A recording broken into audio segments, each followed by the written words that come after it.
And while many farmers in Ghana may admit that organic farming is the best way to produce food crops, they shy away from the method because compared to using fertilizers and other chemicals, it is tedious. One farmer has, however, managed to cultivate 7-acre organic farm at Karimenga, a northern regional community very close to the Upper East region. Well, Ibrahim Salifu defied the odds of limited rains in that area to keep his farm green all year round. But even more surprising is the fact that he has cultivated cassava and other crops which are not traditionally grown in that part of Ghana. Upper East region correspondent Albert Sorry visited Ibrahim at his farm and now reports. It is rare to see a farm in the northern and upper regions so green at this time of the year when the rains are just beginning to set in. This is usually seen only around major irrigation dams, but even then, the crops are mainly vegetables which do not stay green throughout the year. But Ibrahim Salifu is defying the odds and has cultivated a 7-acre farm here at Karimenga. Like, we are very close to the river, and that actually means that there are floods that come. But this is an area when the floods are there, it becomes an island. So I thought it wise to put it close where it is possible for us to farm all year round.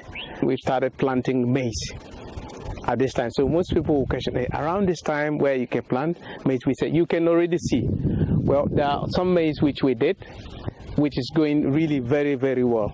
And there are quite a lot of bees that help with pollination, so we don't actually have problems with the maize. Part of the White Volta runs through this community, and Ibrahim gets water from there for his farm, which is located not too far away.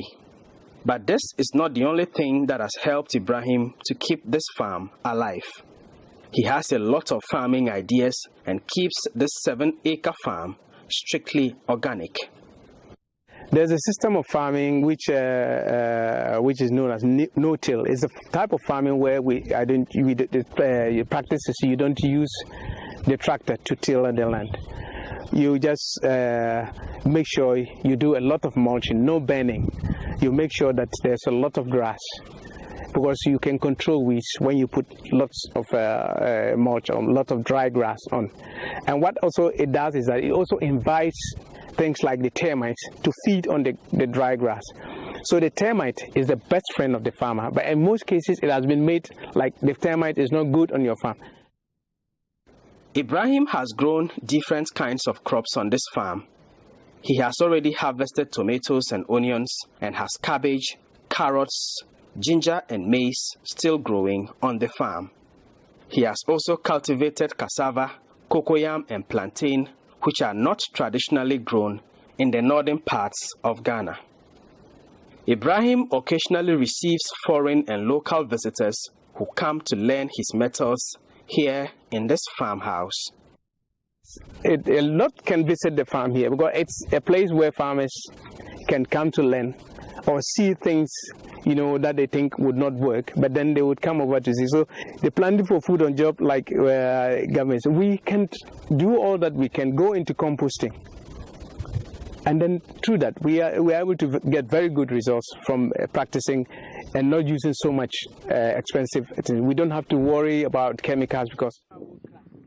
So Ibrahim is using his knowledge of agric to run this farm, 7 acres of crops, and all of it is purely organic. Everything he's doing here, he's using manure, he's using grass, no chemicals. He's not using any sophisticated equipment, and he wants government to support so he can use these ideas to teach other farmers so that they can improve on how they are growing crops. Albert Sorry, Joy News, Karimenga. Well, great lessons to be learned from that story, and we have to thank Albert Sorry for that great initiative, talking to that farmer. But again, we have to remind you,